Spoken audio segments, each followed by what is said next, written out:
రాజంపేట నియోజకవర్గాన్ని పూర్తిగా కడప జిల్లాలో విలీనం చేస్తూ ముఖ్యమంత్రి చంద్రబాబు నాయుడు తీసుకున్న నిర్ణయం శుభ పరిణామమని టీడీపీ పోలిట్ బ్యూరో సభ్యులు రెడ్డప్పగారి శ్రీనివాస్ రెడ్డి అన్నారు.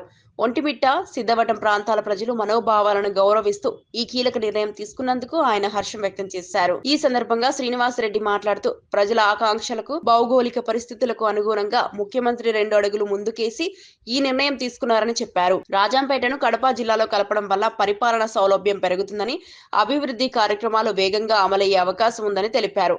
ఇది అన్ని విధాలుగా ఆ ప్రాంత ప్రజలకు మేలు చేసే నిర్ణయమని చెప్పారు. అందరికీ నమస్కారం.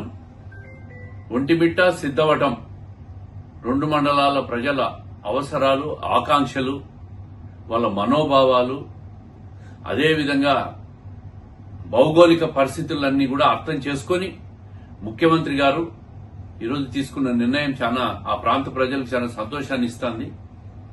అదేవిధంగా ముఖ్యమంత్రి గారు మరీ 2 అడుగులు ముందుకేసి పూర్తిగా రాజంపేట నియోజకవర్గాన్నే కడప జిల్లాలో కలపడం కూడా ఆ ప్రాంత ప్రజలు కూడా అన్ని రకాలుగా మేలు చేకూరుతుంది. ఈ విషయంలో జిల్లా కలెక్టర్ గారు కూడా వాస్తవ పరిస్థితులన్నీ కూడా ప్రభుత్వానికి నివేదించడంలో ఆయన కృషి కూడా చాలా ప్రశంసనీయమని చెప్పి తెలియజేసుకుంటూ ఆ ప్రాంత ప్రజలు ఆశించిన మేరకు ముఖ్యమంత్రి గారు మంచి నిర్ణయం తీసుకున్నారని చెప్పి ముఖ్యమంత్రి గారికి, అదేవిధంగా మంత్రివర్గానికి అందరికీ కూడా కృతజ్ఞతలు తెలియజేస్తూ ఉంటాం.